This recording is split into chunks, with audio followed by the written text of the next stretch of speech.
Friends, welcome to our channel. ఈరోజైతే Friday vlog చూసేయండి. నేను ఎలా చేస్తా పూజ అయింది అని. మార్నింగ్ అయితే ఇల్లు ఉడ్చేసి బయట ఉడ్చేసి మొత్తం మాఫ్ పెట్టేసిన తర్వాత బోళ్ళు కూడా ఉంటే అంతా క్లీన్ చేసేసుకుంటా. స్టవ్ గిట్ల అన్నీ ఫస్టే క్లీన్ చేసేసుకున్న తర్వాత మిషన్లో బట్టలు వేసేసి నేను స్నానానికి వెళ్తాను. స్నానం పోయి వచ్చేసిన తర్వాత పూజ సామాన్ అయితే క్లీన్ చేసుకుంటున్నా. ఇక్కడ మంచిగా క్లీన్ చేసుకున్న తర్వాత ఇక్కడైతే ఇట్లా బొట్లు పెట్టేసిన తర్వాత మంచిగా ఇట్లా పూలు అయితే పెట్టేసుకుంటా.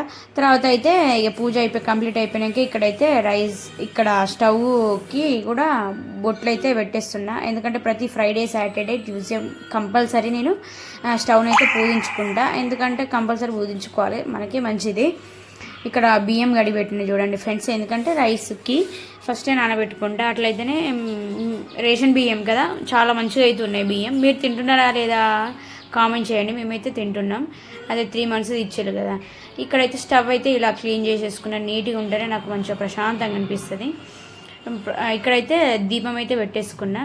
దీపం పెట్టేసుకున్న తర్వాత హారతి అయితే ఇస్తున్నా ఫ్రెండ్స్. ఇక్కడ హారతి ఇచ్చేసి మంచిగా ప్రశాంతంగా అనిపిస్తుంది అసలు పూజ చేసుకునే రోజైతే. ఇక్కడ చూడండి గాలి అయితే చాలా వస్తుంది. ఎందుకో ఏమో అసలు వర్షం పడుతుందా అన్నట్టు వస్తుంది, కానీ వర్షం అయితే పడతలేదు. రోజు ఫుల్ గాలి. నైట్ కూడా కరెంటు పోయింది. ఇక్కడ చూడండి హారతి మీకు కూడా ఇస్తున్నా, తీసుకోండి, అందరు తీసుకోండి. హనుమాన్ చాలీస్ కూడా చదివేసిన, కానీ వీడియో తీయడం మిస్ అయింది. మీరు హనుమాన్ చాలీస్ చదువుతారా లేదా కామెంట్ చేయండి. అసలు నేర్చుకోవాలి, ఇంకా చాలా శ్లోకాలు నేర్చుకోవాలి. ఇక్కడైతే ఇక టైం అయిపోతుంది మా ఆయనకి, అందుకోసమే వంట చేస్తున్నా. ఫస్ట్ అయితే పచ్చిమిర్చి, ఆనియన్స్, కరివేపాకు అన్నీ కట్ చేసుకొని రెడీగా పెట్టుకున్నా. ఇక్కడైతే స్టవ్ ఆన్ చేసుకొని హీట్ ఎక్కిన తర్వాత ఆయిల్ అయితే పోసుకోవాలి. ఆయిల్ పోసుకున్న తర్వాత సింపుల్గా చేస్తున్నా. మేమైతే పప్పన్నం అంటాం, కిచిడి అన్నట్టు. సింపుల్గా బాగుంటుంది రెసిపీ. తొందరలో అయిపోతుంది, 10 minutesలో అయిపోతుంది. 2 whistles కుక్కర్లో వేసుకుంటే.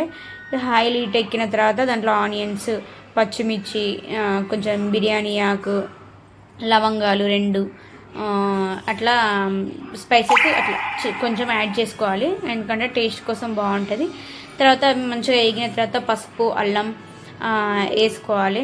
వేసుకున్న తర్వాత దానికి తగినంత వాటర్ పోసేసుకుంటే అయిపోయి సింపుల్గా కిచిడి అయితే కంప్లీట్ అయిపోతుంది. మీకు నచ్చినట్టయితే please like, share, subscribe. Thank you.